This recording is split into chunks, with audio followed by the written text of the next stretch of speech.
Assalamualaikum warahmatullahi wabarakatuh. Saya atas nama Nur Hadi dan keluarga minta maaf yang sebesar-besarnya kepada TNI Angkatan Laut dan semua jajarannya. Kami sangat menyesal dan tidak akan mengulangi hal tersebut.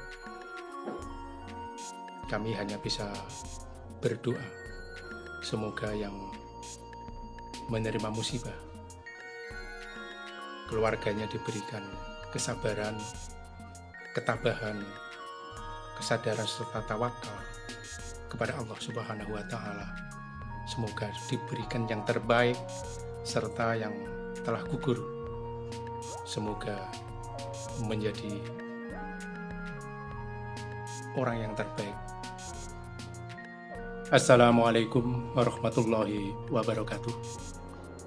Kepada TNI AL, Tentara Nasional Indonesia Angkatan Laut, saya minta maaf atas tulisan saya di sosial media kemarin. Saya juga sangat berterima kasih kepada teman-teman yang telah mengingatkan bahwa kondisinya sedang sensitif, dan saya juga sudah menghapus tulisan tersebut. Dan saya sangat berterima kasih kepada Bapak petugas bertiga tadi pagi yang